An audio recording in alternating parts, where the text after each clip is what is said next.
Hello guys and welcome back in this new video of Wordopolitan. My name is Luke, thank you for joining me, and today I'm offering you kind of different video because I want to show you guys 4 tips that can help you in improving your language learning. These 4 tips can make your language learning faster, better and easier, and maybe also funnier, who knows. So let's get right into it. So first of all, in order to improve your language learning, the first thing you gotta do is having a grasp of the grammar. I am learning Norwegian and I'm using this grammar, and it helps me a lot because grammar basically allows you to understand how the structured sentence works, and in difficult languages such as German or Russian where the grammar structure changes, for example there are the Russian cases, the German cases, these kind of things that can be quite confusing for you. I suggest you warmly to study with a grammar and to check in it daily and keep studying it. It can help you a lot in order to understand how the language works. And it's not only about understanding the language, it's about expressing yourself correctly in order to the other people. Because, you know, whenever you express yourself better, people would look at you and say, wow, you're very good at speaking this language. And you would be like, hell yeah, of course I am. So let's get to the second tip. The second thing I suggest you to do is vocabulary learning.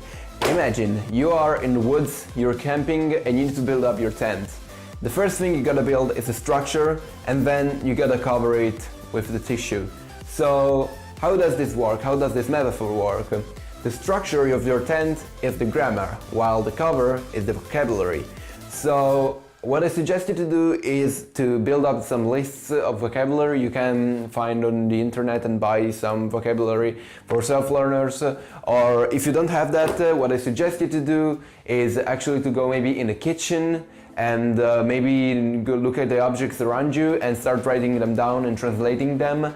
And so you can build up a list and you can divide them so it's easier for you to learn. I suggest you to make lists, for example, the kitchen, and then you would write down like fork, spoon, knife, all of the things maybe you might find on the table or in the kitchen, and it can help you a lot, really. It's very helpful because after all, a language is about words, and if you don't know the words, you don't know the language either. Other suggestion I got for you in order to learn vocabulary are language learning apps, but these are particular. What I suggest you, my favorite one is Anki flashcards.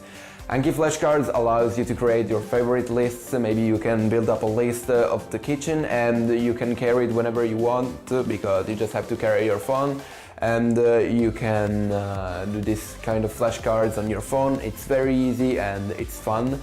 So I definitely suggest you to install the app, start building your dictionaries, and if you don't have one, I suggest you to download a share deck. There are a lot of them. In my case, for the Italian course, you can download one for the Italian English learning, and I will probably add one of my own in the future. So I suggest you to install this app.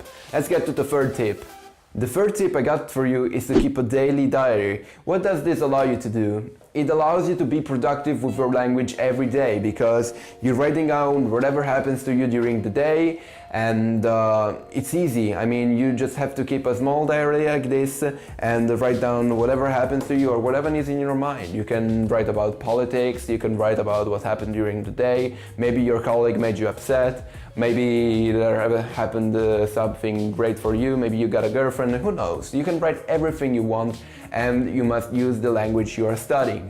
What I suggest you to do is whenever you don't know a word, you should translate it. You can use Google Translator or a dictionary or vocabulary, you can buy it at the library.